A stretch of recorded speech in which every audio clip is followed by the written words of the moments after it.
Culture G, Cultivez votre curiosité. Cette histoire tient autant de la légende que de la réalité.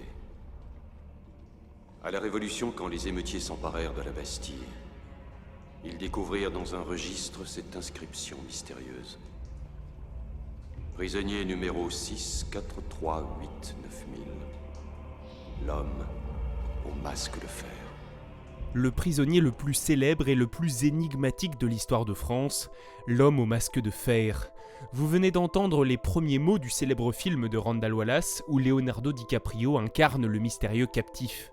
Une version évidemment romancée, comme il y en a eu des dizaines. Ce film, même s'il est très agréable à regarder, est tout à fait contestable historiquement.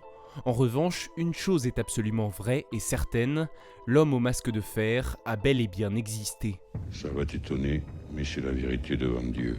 De son vivant, personne ne s'est vraiment intéressé à ce prisonnier masqué. C'est en 1753, quand Voltaire publie son ouvrage Le siècle de Louis XIV, que l'énigme est révélée au grand public. Depuis, l'homme au masque de fer n'a cessé d'alimenter l'imagination des chansonniers, des écrivains et plus tard même des cinéastes, grâce notamment à Alexandre Dumas, Marcel Pagnol, Alfred de Vigny ou encore Victor Hugo. L'histoire devint une légende, la légende devint un mythe. Je vous propose aujourd'hui de mettre de côté la légende et le mythe pour essayer de comprendre cet épisode de l'histoire et tenter de répondre à cette question: qui peut bien se cacher derrière ce masque ? Il existe une cinquantaine d'hypothèses plus ou moins farfelues. Je vais vous développer les 3 thèses principales, les 3 thèses les plus crédibles sur l'identité de ce mystérieux prisonnier. Si on lui ôtait son masque, on pourrait voir qui c'était. La première thèse, la plus célèbre, l'homme au masque de fer serait le frère jumeau de Louis XIV. Un autre. Il y en a un autre. À l'origine, cette hypothèse est celle de Voltaire lui-même. Il l'évoque dans plusieurs de ses ouvrages, à commencer par Le siècle de Louis XIV, chapitre 25. Monsieur de Chamillard fut le dernier ministre qui eut cet étrange secret. Le second maréchal de la Feuillade, son gendre, me dit qu'à la mort de son beau-père, il lui conjura à genoux de lui apprendre qui était cet homme, qu'on ne connut jamais que sous le nom de l'homme au masque de fer. Chamillard lui répondit que c'était le secret de l'État et qu'il avait fait serment de ne le révéler jamais. Et plus tard, dans Questions sur l'encyclopédie, Voltaire écrit « Il est clair que si on ne lui permettait de parler à son médecin que couvert d'un masque, c'était de peur qu'on ne reconnût dans ses traits quelque ressemblance trop frappante. » D'Alexandre Dumas avec le vicomte de Bragelonne à Marcel Pagnol dans Le secret du masque de fer, en passant par Victor Hugo et son ouvrage inachevé Les Jumeaux, cette théorie d'un frère caché de Louis XIV est certainement celle qui anime le plus les passions. Cela tient du fait qu'à l'époque, il y avait une controverse sur qui était l'aîné entre 2 jumeaux. Le premier à avoir vu le jour, ou le second qui, pensait-on, avait été conçu en premier. Pour éviter une querelle de succession, l'un des 2 enfants aurait été dissimulé dès sa naissance, avant d'être recouvert d'un masque pour que sa ressemblance avec le roi ne révèle une vérité dangereuse pour la couronne. De nombreux historiens, dont Jean-Christian Petit-Fils, rejettent cette thèse, notamment parce qu'à l'époque, les accouchements avaient lieu en public, devant la cour. Faisons comme si c'était normal après tout. Pour l'historien Jean-Christian Petit-Fils, auteur du livre L'homme au masque de fer, la réalité est tout autre. On arrive à la seconde hypothèse la plus probable, celle d'Eustache d'Angers. Danger, danger, Warstenzi, danger. Eustache d'Angers, c'est un valet qui est arrêté en juillet 1669 et enfermé dans la prison de Pignerol, un donjon situé dans une enclave des Alpes italiennes, la prison des personnalités. C'est aussi là-bas qu'est retenu depuis 4 ans l'ancien surintendant des finances, Nicolas Fouquet, et que le sera aussi le duc de Lauzun à partir de 1671. Eustache, lui, n'est sans doute qu'un simple valet qui a eu connaissance d'un secret qui ne doit pas être ébruité. Secret défense. Là-bas, un homme assure la garde de ses prisonniers, le gouverneur Bénigne d'Auvergne de Saint-Marc. À l'arrivée d'Eustache d'Angers, il reçoit ce message. Il faudra que vous portiez vous-même à ce misérable, 1 fois par jour, de quoi vivre toute la journée, et que vous n'écoutiez jamais, sous aucun prétexte, ce qu'il voudra vous dire, le menaçant toujours de le faire mourir s'il vous ouvre la bouche pour vous parler d'autre chose que de ses nécessités. Comme ce n'est qu'un valet, il ne lui faudra pas de meubles bien considérables.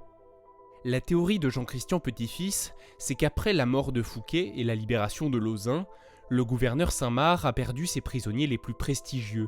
Il a voulu se donner de l'importance en construisant une légende, sa légende, celle de l'homme au masque de fer. En avril 1687, lors du voyage vers une nouvelle prison, de celle d'exil où il était depuis 1681 jusqu'à celle de l'île Sainte-Marguerite, il aurait imposé à cet Eustache d'Angers de porter un masque de fer et de voyager dans une chaise à porteur recouverte d'une toile cirée. Cet homme, aux étapes, sort de sa boîte, il manque d'étouffer, et il porte un masque d'acier sur le visage. On a un texte en particulier qui nous parle de cela. C'est la première fois qu'on voit un prisonnier masqué de fer. On vient d'entendre Jean-Christian Petit-Fils, interviewé en 2008 pour l'émission Secret d'Histoire. Ce voyage, c'est la naissance du masque de fer, sa première apparition. Et pour l'historien, c'est surtout un moyen pour Bénigne d'Auvergne de Saint-Marc de faire croire qu'il s'occupe encore d'un prisonnier d'importance. Gros, c'est Filou. Non, petit Filou.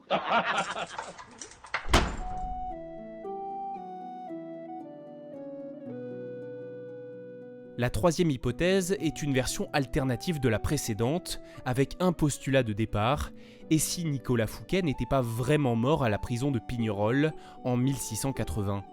Fouquet, rappelons-le, c'est l'ancien surintendant des finances de Louis XIV, arrêté peu de temps après avoir donné une sublime réception dans son château de Vaux-le-Vicomte. Il a été jugé pour détournement de fonds publics et lèse-majesté.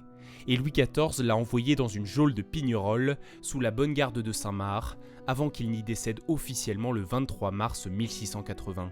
Et vous, personnellement, vous y croyez ? Dans son livre Fouquet, Jean-Christian Petit-Fils a écrit « Aucun acte officiel ne vint constater le décès, aucune épitaphe laudative ne vint sceller sa sépulture. » Ah bon ? C'est ce flou autour de la mort de Fouquet qui amène certains historiens à penser qu'il est peut-être l'homme au masque de fer. S'il a été déclaré mort mais qu'il est toujours en vie, personne ne doit plus voir son visage. Cela expliquerait qu'il soit traité avec respect et que soit fait le choix d'une chaise à porteur pour ses déplacements, un moyen de transport généralement réservé à la noblesse. Et cela justifierait aussi le confort de la cellule construite pour lui à la prison de Sainte-Marguerite, une grande pièce avec une cheminée et des toilettes. Cette théorie est notamment défendue par Claude Dabos, auteur d'une enquête fouillée sur le sujet. Pour lui, Fouquet est l'homme au masque de fer, ou plus précisément, le premier homme au masque de fer. Comment ça ? Selon cet auteur, Fouquet serait certainement décédé au fort royal de l'île Sainte-Marguerite. À ce moment-là, pour enfouir la vérité, un autre prisonnier prend place sous le masque de fer, un ancien diplomate italien nommé Mattioli.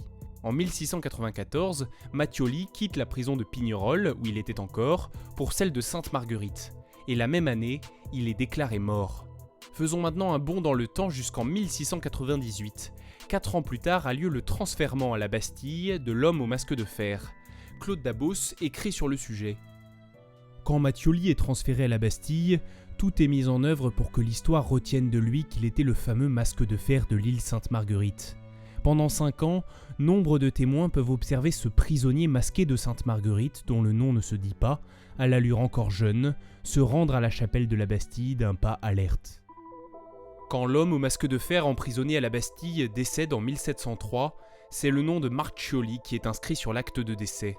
Selon Claude Dabos, c'est pour que l'image du masque de fer soit à jamais dissociée de Fouquet. Le nom de Marchioli est étrangement proche de celui de Mattioli. Un tel indice, après tant d'années de mystère, laisse sceptique. Et si c'était bien lui, Mattioli aurait eu 63 ans en 1703, et sur l'acte de décès, il est écrit 45 ans. Pourquoi l'avoir rajeuni à ce point, se questionne Claude Dabos. Parce qu'en 1703, Fouquet aurait eu 89 ans, et que l'on ne confond pas un homme de 45 ans avec un vieillard presque nonagénaire. Toi aussi, tu as porté un masque.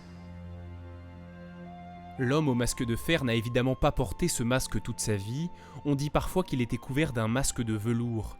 Toujours est-il que son identité reste encore une énigme. Les hypothèses ne sont que des hypothèses, et après avoir fait d'importantes recherches sur le sujet, je ne choisirai pas une thèse parmi les 3 que je viens de vous présenter. Voltaire a choisi la première, Jean-Christian Petit-Fils avec son livre L'homme au masque de fer penche pour la deuxième, tout comme l'émission Secret d'Histoire avec Stéphane Bern, et enfin Claude Dabos et son enquête publiée sur internet défend la troisième thèse. Sur la page Facebook de Culture G, je vous partage les liens vers l'ensemble de ces différents travaux, afin que vous puissiez, si vous le souhaitez, approfondir le sujet. Merci d'avoir écouté cet épisode jusqu'au bout, n'hésitez pas à le partager s'il vous a intéressé et à vous abonner au podcast Culture G. À lundi prochain.